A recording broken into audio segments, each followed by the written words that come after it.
This is John Gilroy from the Federal Tech Podcast. And this is Stephen Magill from Sonatype. Today, we're going to talk about software supply chains in the federal government. Hit the music, Claude.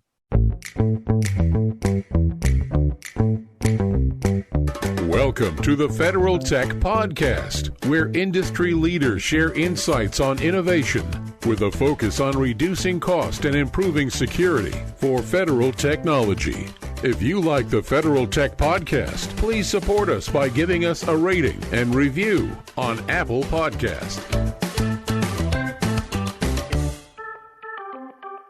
Welcome to the Federal Tech Podcast. My name is John Gilroy, and I will be your moderator. Our guest today is Dr. Stephen Magill, Vice President, Product Innovation at Sonatype. Stephen, how are you? I'm good, thank you. He's not a regular doctor. He's a PhD in computer science. So we got to ask him computer science questions, not questions about my sore back or my elbow that's hurting.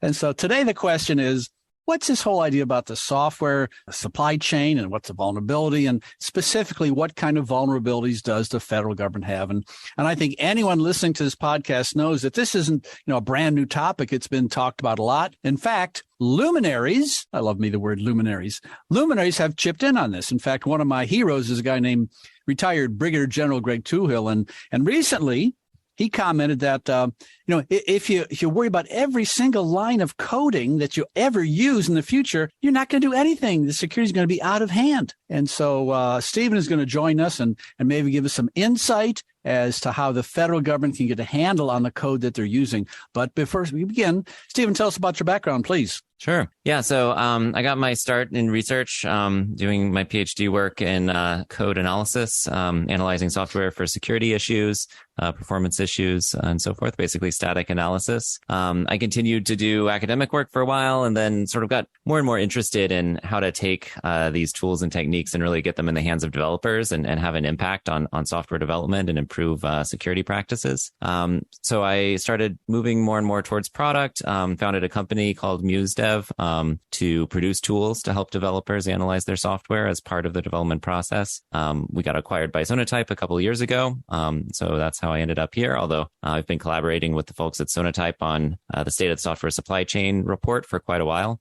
This is an annual report that we do. It really takes like a deep dive into the software supply chain and risk management there. And so that's given me the opportunity to do research on, what's effective when it comes to secure software development practices, which has been really enlightening. So just as people listening don't think this is some little arcane little topic that PhDs in computer science debate at a coffee shop after class or something. No.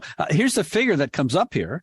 Attacks on software supply chain have grown by an average of 742% each year since 2019. So something's happening, Stephen, huh? Yeah. And what's crazy is that growth is in sort of a new style of attack where, what we're used to in software supply chain attacks is, there's some vulnerability in software. It's been sitting there for a while, but nobody's really noticed it. And then some security researcher discovers it, or, worse, some hacker discovers this issue in the software and starts exploiting it, right?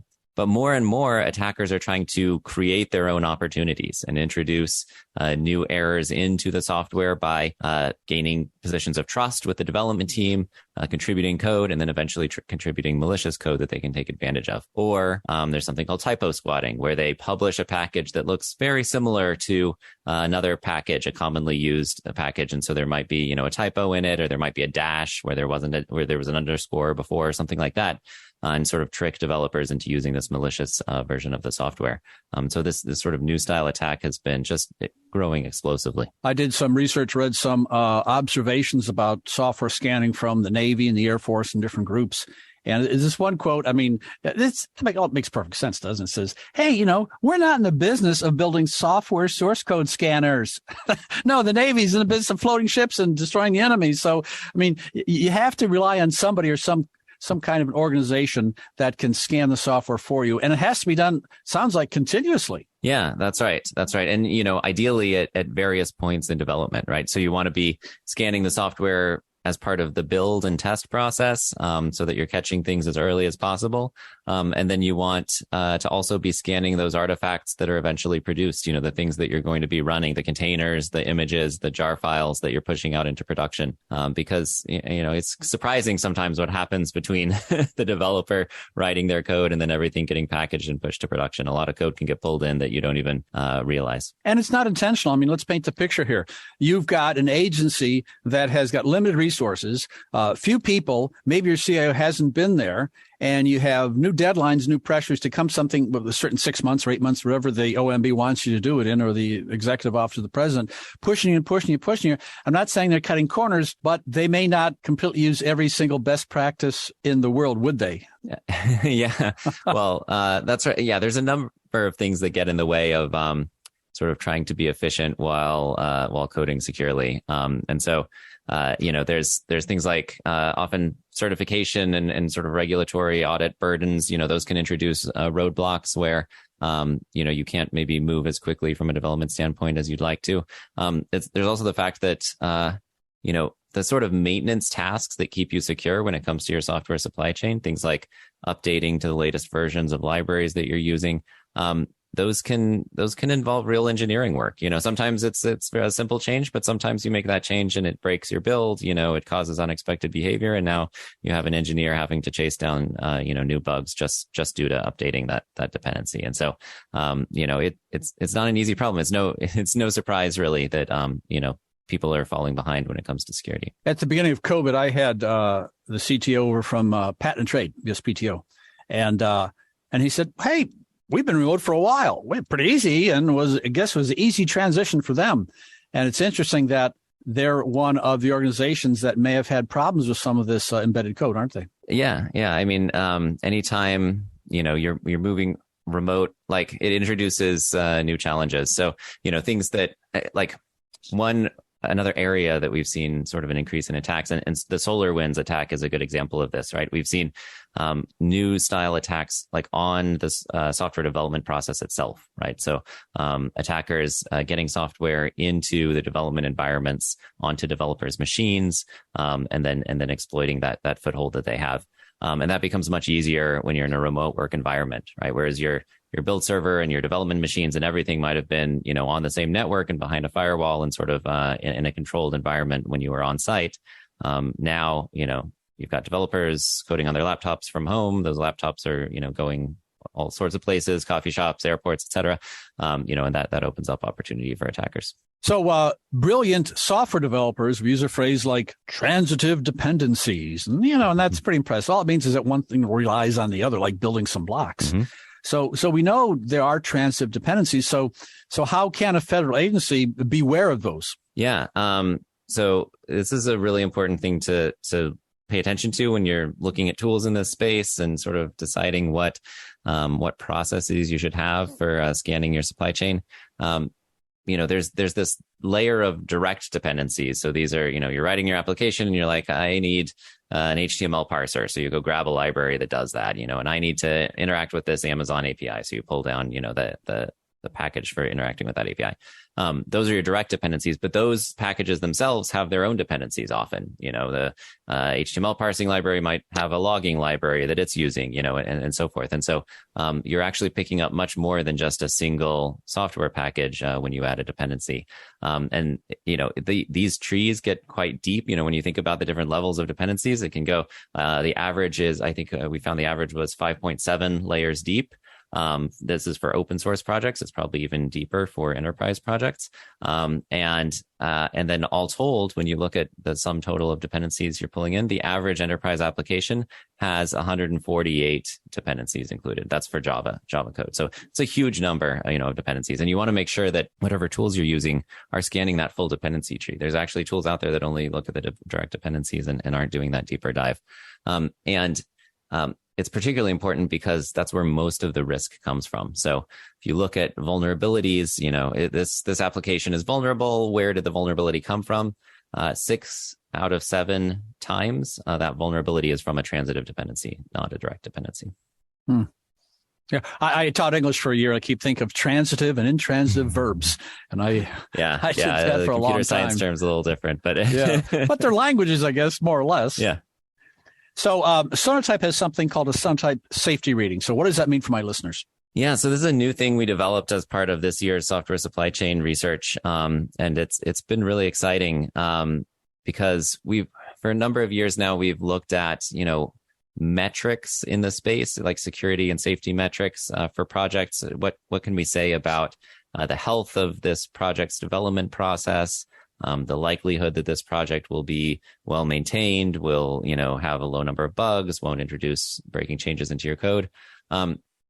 And so we've explored it. We've evaluated metrics that are out there. We've developed our own metrics, but we've never sort of made them publicly available in a way that the community can benefit from and can help improve. And so we've done that this year with the safety rating. It incorporates MTTU, which it stands for mean time to update, which is a metric we developed back in 2019 in that year's report. And this is basically just a measure of how good is a project at keeping its dependencies up to date? So how good is it at managing its supply chain? Because like I said, a lot of risk comes in through those transitive dependencies, those dependencies of dependencies and so forth. And so you want a project to be good at keeping that up to date so that you're not getting that risk sort of flowing down through all the dependency chains. So that's one component of it. The other component is something called the OpenSSF scorecard data. OpenSSF is the Open Source Security Foundation. This is a community initiative to really level up development teams in open source. And so it tracks whether they're following various development best practices, things like code review, branch protection. Does it require approval to merge code into the mainline branch? Things like fuzz testing and testing as part of CI. So all of those practices, you get a scorecard. You get there's 15 things they're measuring. You get scores for each of those. We pull that all in, and what we've done is trained a model using machine learning to recognize the association between those input values I just described, those attributes, and vulnerability data. So what it's doing is it's looking across over 30,000 open source projects and saying, let's look at the projects that have a clean vulnerability record. They haven't had any vulnerabilities discovered. Let's try and figure out, what practices they have in common, right? What was most important in terms of the scorecard practices and MTTU, what was common across those projects. And so what we find is, practices like code review are super important, which was an exciting finding. That was the most important practice, which really matches common wisdom. It's nice to have such a large scale data driven validation of, what was sort of developer folklore that code review is this super effective practice that everyone should be doing. And anyway, at the end of the day, we can extract from this model a score, right? And so that's what we do. And so that becomes the safety rating. And it tracks, not perfectly with vulnerability status. So we get 86% accuracy. But it's the most accurate score that we've evaluated so far. We want to make it even better, so if people have suggestions, send them our way. Basically, it's available up on Maven Central, which is the main Java repository for open source. Also on OSS Index, which is an open source index of information that Sonatype maintains. So you can go check it out. And, if you have feedback on it, there's a feedback form. We're just really excited to get this out there because we've done, lots of cool analysis in the past, but not been able to release it in a way that's, I think, as actionable as the safety rating is. Well, Stephen, we've been recording now for about 20 minutes, and I've been remiss here. I haven't used any confusing acronyms. And this is Washington, D.C., and you're standing at the Metro. Wait, you got to use confusing acronyms for something, WMATA or something. And so one I want to use is SBOM, Software Bill of Lading. SBO, is that what it is? Software Bill of Lading, SBOL, is that what it is? So is this just a commercial use? Is using the government? Well, what is Software Bill of Lading or Bill of, I don't know what it is. I wish it were Bill of Lading because that would be a nice connection to physical supply chains. But Software Bill of Materials. That's it. Yeah. And it's, what it is a record of all the software that goes into a particular application or library. And so, I was talking about that dependency tree. You have your libraries that you're pulling in. They have their dependencies and dependencies of dependencies and everything. So sort of that full picture of here's all the software that flows into producing this application at the end of the day. That's a software bill of materials. And, people are really excited about these, really interested in these. There's, various regulations, going in the works to require these because they really increase transparency of software. With open source, you can kind of reconstruct this yourself, but it's better if it's just provided. But with proprietary software, you have no insight, unless the vendor provides an SBOM. You don't know what's in that application. And so when Log4j happened, this huge sort of 0-day vulnerability in a commonly used Java library that affected just a ton of applications. One of the things that happened was everyone starts calling their vendors, hey, Adobe, do you have Log4j in any of the applications we're using? Amazon, which of your 1,500 services and APIs are affected by Log4j, right? Software bills of materials provide the transparency that you would need to answer that question yourself. In theory, the tools aren't necessarily there and the processes aren't necessarily in place where you can just, have a repository for all your SBOMs for all your vendor applications and just hit a button and do a scan and get the results. But I think that's the world that we want to move to, that would really make these remediation tasks much, much easier. And this is becoming more and more prevalent in discussions with people in the DoD as well. I mean, there's a guy named Nick Shalon interviewed, and he was instrumental in coming up with some very creative names for software factories. And now there's an Army software factory. Apparently it's caught on. It's a trending phrase. What they try to do is assemble code. Well, guess what? What code are they assembling? They have to work with Sonatype or someone to make sure that it's in fact valid, don't they? Yeah, that's right. You want to be scanning, you want to be scanning things. And if you think about like a physical factory, right, you want inspections, you want safety checks, you want quality checks, along the line, right, all through the production line. You want the same sort of thing with software. And so you want to be scanning, software as it's written. You want to be scanning the code that developers are writing. You want to be scanning the code that is being pulled in from the open source community. You want traceability, right? So that if some problem is discovered in some component, you can go figure out, which applications are affected by that issue.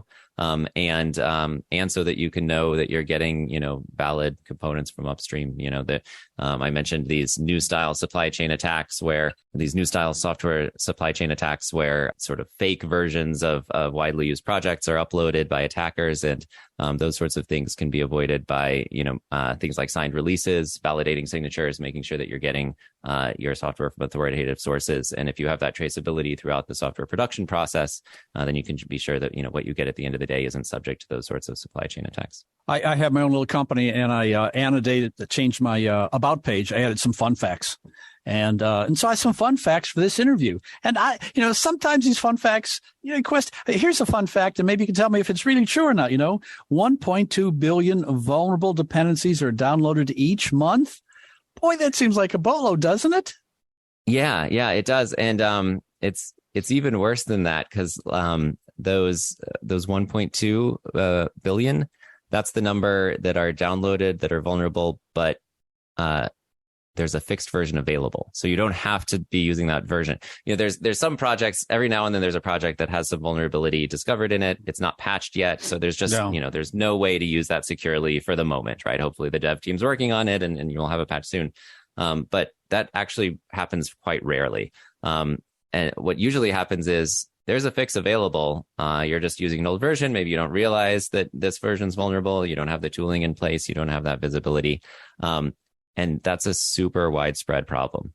So 1.2 vulnerable downloads that don't need to be vulnerable. So if people are listening to this and there's snow on the ground or something, they can go to sonatype.com and get that report. What's the name of that software report again? It's the State of the Software Supply Chain Report. Good. And they can just all throughout the year just go there and download. Is that right? Yeah, that's right. No wall. You don't have to enter your information or sign up for a mailing list or anything. Just go see the report. That's perfect. So when you attend conferences, I'm trying to think, would you attend cybersecurity conferences? Would it be software development conferences? Would it be DevSecOps? It's hard to classify you, Stephen. I don't know what category to put you in? I'm hit up all of them really. And you see, these are all coming together too with you mentioned DevSecOps, right? So, developers and security, their concerns and work is sort of merging in a sense. And so, we certainly talk a lot to the security community, but also work a lot with developers, with the DevOps community, because that's really where this all comes together with the automation piece to make sure that the scanning's happening in a, predictable and automated way. I think everyone needs to be aware of this, and there's different parts of the problem that land in different people's courts. Developers are more responsible for keeping things up to date. If there's a code change that they need to make to adapt to a vulnerability, that's on their plate. Security team maybe is more involved in evaluating new software that they want to pull in, new dependencies, new libraries they might like to use. Architecture concerns, are we using this in a way that is protected, that, we have sort of controls in place where we need them. But everyone has a role to play. I teach in a little school downtown. I sit down with 6 software developer types. And what's interesting is that they're in demand and they know it, and they're interested in job satisfaction. And it's a topic that didn't come up in my generation, but they're really interested. And I would think, just from talking to my students and talking to people in this business, that if they had a better software supply chain system, it would make them more satisfied in their job and want to stay and be more productive and not bolt and have to find someone else. I mean, this is a challenge all federal agencies have, keeping people happy. And so do companies like Sonatype. You find someone good, and how do you keep them down the farm? Because they can get jobs like in an instant. So this is cybersecurity, software development, and HR. Stephen, are you in HR now? I haven't attended any HR conferences yet. Yet. But we did do a survey this year as part of the report. 662 software development professionals at companies of various sizes, asking them a number of questions about their software development practices, the outcomes they see, initiatives they have in place at the corporate level. And a couple interesting things that we found relating to job satisfaction were that, number one, more mature software supply chain practices are associated with higher levels of job satisfaction. So, it makes sense, right? Developers want to work at a place that's working well, where they can focus on their job, they can focus on writing code, they can focus on what they love. And, the tools and processes are in place to manage all of this other stuff that, they just, at the end of the day, don't want to get blamed for, right? Nobody wants to be responsible for a data leak or something. The other thing, interestingly, that tracks with job satisfaction is engagement with open source. So, a lot of companies use open source. Far fewer companies contribute back to open source. But that sort of corporate support for upstreaming, which is the process of pushing your modifications back to an open source project, that is also strongly associated with job satisfaction. If you're listening to this interview and want to approach software development from a different perspective, you may want to listen to episode 13. It's called Avoiding Cloud Collisions, and it talks about managing stuff in the cloud. We're at complete different opposites here. We're at one end to the other. We go back and forth here, and but it's a fun interview with a company called Datadog. Great. So, Stephen, if we're waiting for the metro in Alexandria and I happen to chat with you, and what do you do? Oh, Sonatype. Oh, great. So my question is, you always have other companies that compete with you. So I guess the question is, what do people get wrong about managing the software? Is it not go far enough deep in the tree, or what mistakes do they make in trying to manage this open source software? Yeah. There's definitely sort of better and worse, or at least, more thorough and less thorough ways of looking into your supply chain and finding issues there. So you mentioned depth, that there's certainly variations between tools in terms of how deeply they look at the dependency graph, or how they construct the dependency graph, I should say. So, a common approach is just to look at the source code in the repository, look at the build manifest and see, here's the declared dependencies. This is what this application says it uses, right? And what's important is to recognize that that's not the whole story, right? So when you package things up, you're done building it, you package it, you maybe put it in a container, and then you push it out to development. A lot of software gets pulled in along the way. And so you want something that's doing what we call binary scanning. At least for Java, you want something that's scanning the bytecode that's generated, not the source code level. Because what we see is a vulnerable component like the log4j component, for example. It doesn't just appear in the log4j project. It actually appears in hundreds of other projects. You'll find that same component with that same issue. And so bytecode scanning can help identify that. The other big thing to look at is the vulnerability database. So, step one is construct the bill of materials, see what you're using. Step two is see which of those are vulnerable. That involves vulnerability data, which, is publicly available, but it's not the whole story, or it's not as precise as it could be. So there's the National Vulnerability Database, which again is what a lot of tools pull from. They just use that. But what you'll find is that often that's sort of imprecise about exactly what versions are affected. It says everything before version 3.2, but actually it's only between version 2.5 and 3.2 because the vulnerable code wasn't even introduced until version 2.5. So before that, you're safe. And so, what we do, we have a large data security data team that goes and does deep dives. Whenever there's one of these advisories, they go and they look at the code and they say, here's the commit where this code was introduced. Here's the commit that fixed it. Here's the versions and releases associated with those, and make sure that we have really accurate data about what's affected by this vulnerability. And that's important for cutting down. You were talking about, there's all this security to keep track of. There's so many updates, so many things requiring attention. You scan an application, you get a huge list of things to deal with. The more accurate the data, the shorter that list is, right? That helps you avoid these what are called false positives, where, it's saying this is vulnerable when it's actually not. You want to make sure you're not spending your time chasing those down, because if it doesn't affect you, you shouldn't be spending development time on it. I come from a liberal arts background, and a few years back, I was talking with a bunch of software developers, and they love to argue.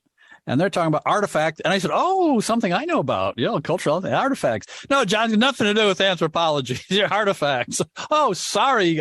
But it sounds like anthropology, but it isn't. But it may have a bearing on this discussion. So you talked about binary libraries. Are artifacts part of this, or is this just kind of superficial thing? Artifacts you'll often hear the term artifact used for, those binaries, for, containers that you're creating, sort of anything that, it's gone through the production process, right? It's ready to be deployed. And so a lot of companies will use artifact servers, or artifact caches, which are a place where you can do that build. You can put that artifact. It's like putting it on the shelf. It's ready to be used. Yeah. And then it's much easier and faster to grab it and use it in further, software development practices. And so that's actually a really great place to put controls in. And so we have an artifact server called Nexus repository. What we have, and then we have software that goes with that. And also Artifactory is the other common one. And so we have a product called Firewall that interacts with those artifact servers, and will actually block at the boundary vulnerable dependencies. I get this question a lot. So Sonatype manages Maven Central, which is the main Java repository. It's where people go for most Java open source projects. And when Log4j happened, people were asking me on Twitter, why doesn't Sonatype just block the vulnerable versions, right? Don't let anyone download a vulnerable version of Log4j. Well, that would break a lot of builds. It would cause a lot of chaos. It would sort of, be antithetical to some of the, promises that we make as maintainers of that repository, that things will always be available and, we won't interfere with your build process and so forth. But that's something you can totally do at the corporate level or at the, government organizational level. You can say, we're just going to have a policy where, if it's a severe enough vulnerability, we won't let it flow into the development process. And so that artifact server, that's a place where you can put that into place with products like Firewall. It also helps you block these new style supply chain attacks I mentioned. So, malicious code injection, right? That complicates the update calculus a lot, because it used to be, I just need to stay up to date. I just need to be using the latest version all the time and I'll be as safe as I can be. But now that latest version might be tampered with. It might have an attack against it that was injected intentionally. And so we have something called release integrity, which uses machine learning to monitor for anomalies in commits and say, hey, this new version, it looks kind of suspicious. So maybe we should wait a few days before we let developers use it and see, if anything's discovered or if it, passes some sort of vetting process. Wow, I didn't realize that artifacts were that big of the part of the story. I thought I've heard people argue about them enough, and they were like get a 9/16 wrench and they use it in other. Why should they reinvent it? And they can use it again, but if it has a built-in vulnerability and you reuse it, then it just adds to the problem, doesn't it? Yeah, that's right. You want to you want good visibility into what's going into those artifact servers, because the whole point is things are there so they can be easily reused. So that's going to get it's going to fan out into multiple parts of your organization. So are you speaking at any conferences in the next year or so, or anything coming up that our listeners should attend to learn more about software libraries and controlling all this information? I'm speaking at All Day DevOps, which is coming up next month. I also just gave a talk at the DevOps Enterprise Summit, which there's a recording of that, and you can sign up for that video library and see that talk. Both of those are on the software supply chain report, and so I'll be going into great detail on sort of all the findings as well as the best practices that come out of that, the suggestions for developers. Final question is always a crystal ball question. I think there's going to be an incident that's going to happen and cause a lot of shakeup in this. 5 years from now, you think, is it going to slowly make progress, or is it going to be flat and then an incident and make rapid progress like remote for COVID? So what do you think is going to happen with people adopting more careful principles with reusing software? Yeah, I think we'll continue to see more and more attacks here. I mean, in part because cybersecurity attacks are becoming so lucrative, with things like ransomware, Bitcoin mining too. These give attackers a direct way to monetize, their activities, right? And so it really ups the incentives for people to go find problems in software. At the same time, I think that the defense is getting better, but it's not going away anytime soon. Things like Log4j, these super high profile, high impact issues. They're sort of unpredictable. There's some randomness involved there. So, is it 3 years from now? Is it 5 years from now? Is it next year? Hard to say, but I'm sure there will be another one. Yeah, it's a safe prediction, I'd say. Well, we're running out of time, unfortunately, here. You've been listening to the Federal Tech Podcast with John Gilroy. I'd like to thank my guest, Dr. Stephen Magill, Vice President, Product Innovation at Sonatype, Sonatype. Thanks, Stephen. Thank you. Thanks for listening to the Federal Tech Podcast. If you like the Federal Tech Podcast, please support us by giving us a rating and review on Apple Podcasts.